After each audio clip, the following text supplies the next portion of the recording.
নমস্কার বন্ধুরা, ঐশীস কিচেনে সবাইকে জানাই স্বাগত। আজ আমি একটা নতুন রেসিপি নিয়ে চলে এসেছি।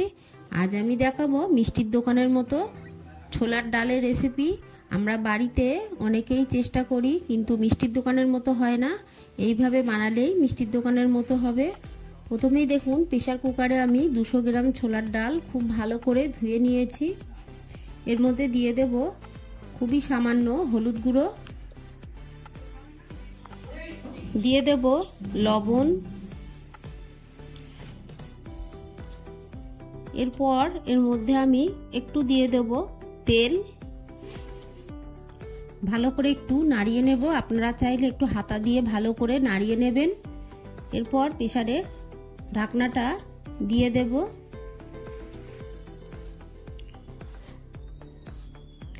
আমি 5 থেকে 6টা সিটি মেরে নিয়েছি।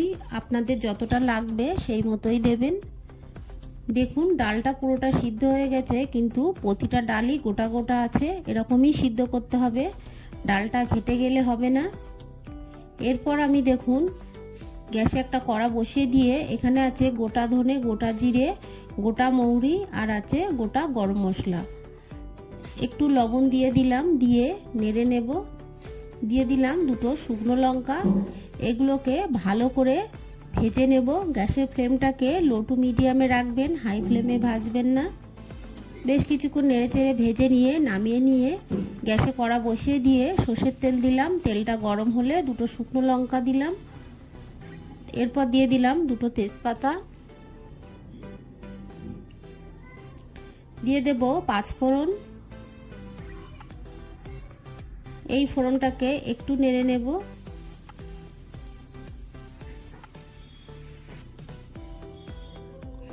ফোড়নটা ভাজা হয়ে গেছে। এই সময় দিয়ে দেব ডুমো করে কেটে রাখা আলু। আলুটা আপনারা কম বেশি করে দিতে পারেন, বা আলু না খেলে আলুটাকে অ্যাভয়েড করতে পারেন। শুধু ডাল দিয়েই এই একইভাবে রান্নাটা করবেন, খেতে দুর্দান্ত লাগবে। দিয়ে দিলাম লবণ। লবণটা একটু বুঝে দেবেন, কারণ ডাল সেদ্ধ করার সময় আমি লবণ দিয়েছি। দিয়ে দেব হলুদ গুঁড়ো। দিয়ে বেশ কিছুক্ষণ ভালোভাবে নেড়ে আলুটাকে একটু ভাজা ভাজা করে নেব।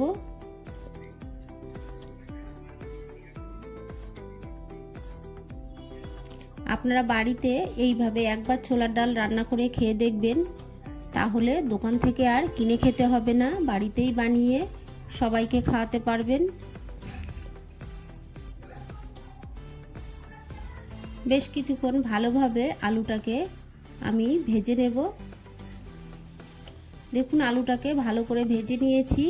এরপর এর মধ্যে দিয়ে দেব আদা কাঁচা লঙ্কা বাটা, তবে খুব মিহি করে আমি বাটিনি, একটু গোটা গোটা থাকবে।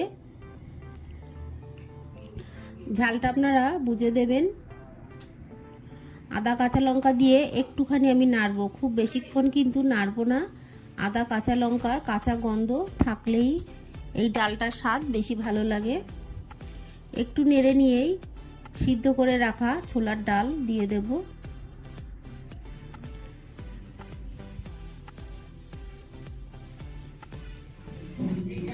আমি প্রেসার কুকার ধুয়ে আরো একটু জল এর মধ্যে দিয়ে দেব। আপনারা ডালটা যতটা ঘন রাখতে চান সেই মতোই জলটা দেবেন।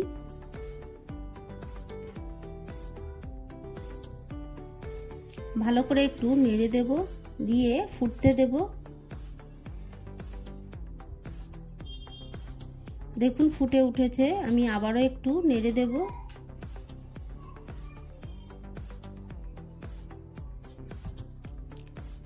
এইভাবে বেশ কিছুক্ষণ নেড়ে নেড়ে আলুটাকে সিদ্ধ করে নেব।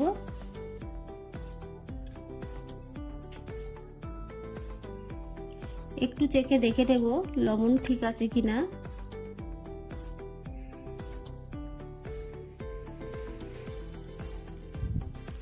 একটু লবণ লাগবে, তাই একটু লবণ দিলাম। আর দিয়ে দেব 1 টিস্পুন চিনি। মিষ্টিটা আপনারা যেমন খান সেই মতোই দেবেন, তবে ছোলার ডাল একটু মিষ্টি মিষ্টি হলে ভালো লাগে। দিয়ে আবারও একটু ভালো করে নেড়ে চেড়ে মিশিয়ে দেব।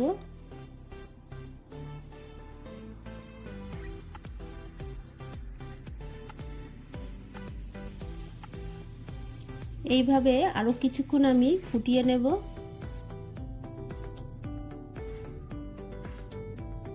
একটু দেখে নেব সবকিছু ঠিক আছে কিনা।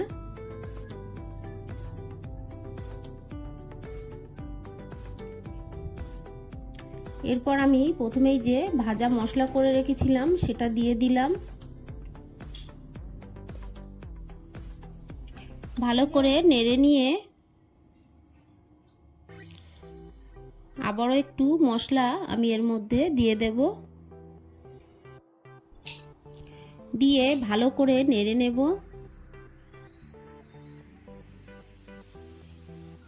এই ডালটা যতটা পাতলা দেখছেন, নামিয়ে রাখার পর এতটা পাতলা থাকবে না। গ্যাসের ফ্লেমটাকে আমি অফ করে দেব।